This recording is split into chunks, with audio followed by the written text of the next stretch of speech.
నమస్తే, welcome to our channel. ప్రస్తుతం మనతో పాటు గోల్డ్ మెడలిస్ట్ ఇన్ ఆస్ట్రాలజీ లలిత ఉపాసకురాలు శ్రీమతి ఆకెళ్ళ శ్రీలక్ష్మి గారు ఉన్నారు. వారితో మాట్లాడిద్దాం. అమ్మ నమస్తే. అమ్మ నమస్తే. అమ్మ, పోలాల అమావాస్య వస్తుంది. మరి ఈ అమావాస్య రోజున అసలు పూజా విధానం ఏంటి, ఎలా చేసుకోవాలి ఒకసారి చెప్పండి. శ్రావణ అమావాస్య అంటే మనకి బహుళ మాసంలో అమావాస్య వస్తుంది కదా, అమావాస్యని మనం పోలాల అమావాస్యగా చెప్తాం. ఈ పోలాల అమావాస్య సత్సంతానం కోసము, అంటే సంతానం లేని వాళ్ళు పొందడం సంతానం కోసము ఈ యొక్క పూజ చేసుకోవడం అనేది జరుగుతుంది.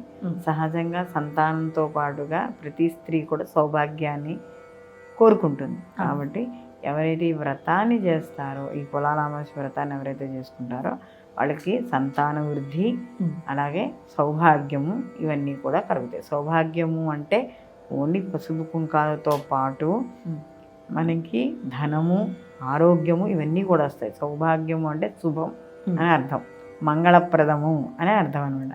కాబట్టి మంచి ఇవన్నీ కూడా మంగళప్రదమైనవి. అయితే ఈ శ్రావణ మాసంలో వచ్చే ఈ అమావాస్య పొలాల అమావాస్య కదా, ఇది కొన్ని ప్రాంతాల్లో వాళ్ళు ప్రత్యేకంగా చేసుకోవడం అనేది జరుగుతుంది. ముఖ్యంగా గోదావరి జిల్లా వైజాగ్ సైడ్ వాళ్ళు ఈ పొలాల అమావాస్య చేసుకోవడం అనేది ఉంటుంది. అయితే ఈ పొలాల అమావాస్య చేసుకునే విధానంలో ముఖ్యంగా కావాల్సింది ఏమిటి అంటే కంద మొక్క. అంటే కింద కంద ఉండాలి, పైన మొక్క ఉండాలి. తల్లి పిల్ల రెండు కావాలి, ఒకటి కాదు, రెండు మొక్కలు ఉండాలి. అంటే మరి సంతానం కదా, అవును, తల్లి ఉండాలి, వెనకాల పక్కన పిల్ల మొక్క, చిన్న మొక్క ఉండాలి, కంద. మరి కంద అసలు ఈ వంశాభివృద్ధికి ఈ కందకి ఉన్న సంబంధం ఏంటంటే, మనకి ఇది వివాహ సమయంలోనే స్త్రీకి రావడం అనేది జరుగుతుంది.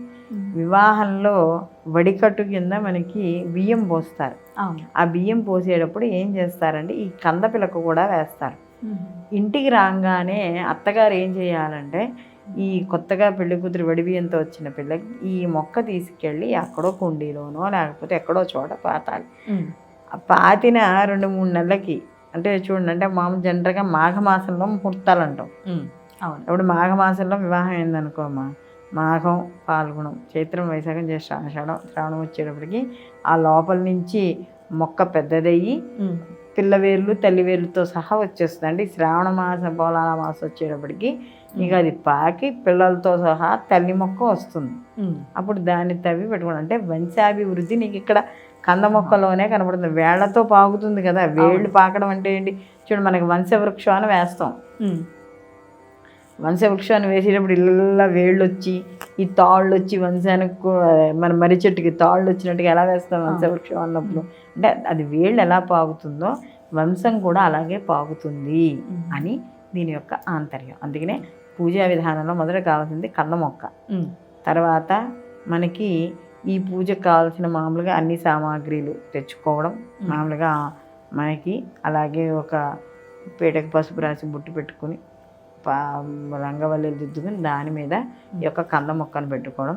అలాగే పశువు కొమ్ములు అమ్మవారికి కట్టడానికి ఒకటి, మనం కట్టుకోవడానికి. ఇంట్లో సంతానం ఉంటే సంతానానికి కూడా పశువు కొమ్ము కడతారు. ఈరోజు దానికి దోషం లేదు.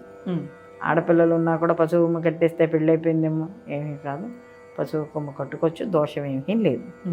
అలాగే ఈ వ్రతం రోజు ఇందాక నువ్వు అడిగినట్టుగా నైవేద్యాలు, ప్రత్యేకమైన నైవేద్యాలు అంటూ దీనికి ఏమి ఉండవమ్మా. సింపుల్. ఆడపిల్లలు కావాలనుకున్న వాళ్ళు గారెలు నివేదన చేస్తారు, పిల్లలు లేకపోతే. మగ పిల్లలు కావాలనుకున్న వాళ్ళు బూరెలు నివేదన చేయాలి. అది కాకుండా మనకి ఈ 9 రకాల కూరగాయలతో పులుసు చేస్తాం, కలగలుపు పులుసు అని చేస్తాం. ఇది ముఖ్యంగా అమ్మవారికి కావాల్సిన నైవేద్యం. అలాగే దీంట్లో కొంతమంది ఏం చేస్తారంటే ఇడ్లీ పిండి కింద చేస్తాం కదా, ఇడ్లీ పిండిని పనసాకులతో బుట్టలు కుట్టి దాంట్లో వేసి నివేదన చేస్తారు పనసాకులతో. సో అంటే ఆవిరి గుడువల్లా వేస్తారనమాట. అలా వేసి అమ్మవారికి నివేదన చేస్తారు. ఇవన్నీ కూడా పెట్టి అవి మరి పిల్లలకు కావాలి. మరి పిల్లలు ఉన్నవాళ్ళు అంటే ఎవరికైతే ఆడపిల్లలు ఉన్నారో వాళ్ళు గారెలు, మగ పిల్లలు ఉన్నవాళ్ళు బూరెలు. మాకు 2 ఉన్నారంటే 2 చేసి అమ్మవారికి నివేదన అనేది చేసుకుని అమ్మవారికి షోడశోపచార పూజ చేసుకుని ఎవరైనా ముత్తైదు పిలుచుకుని వాయనం ఇచ్చుకుని మనం ఈ ఏవైతే మనం పోలంగి బుట్టలు చేస్తాం కదా పనస బుట్టలతో అవి ఇచ్చి వాయనం ఇచ్చి నివేదన చేసుకుంటారన్నమాట. కాబట్టి ఇది వ్రత విధానం. ఇది మామూలుగా ప్రతి ఇంట్లో చేసుకుని పూజ చేసుకుని ఖర్చు చదువుకుని నక్షత్రాలు వేసుకుని పిల్లలకి ఆ ఇంట్లో పిల్లలు ఉంటారు కదా పిల్లలకు కూడా చేసుకుని అమ్మ తల్లి కడుపు చల్లగా నా కడుపు చల్లగా ఉండేటట్టు చూడమ్మా అని చెప్పి అమ్మవారికి దండం పెట్టుకుంటామమ్మా. అలాగే అమ్మ, అసలు పోలాల అమావాస్య అంటే చాలా మందికి తెలియదు. పిల్లలు లేని వారు కావచ్చు, పిల్లలు ఉన్నవారు కావచ్చు, అమ్మవారికి ఇలా పూజ చేయడం ద్వారా వారికి మంచి జరుగుతుంది అనేసి చాలా చక్కగా వివరించారమ్మా. ధన్యవాదాలు. నమస్తే.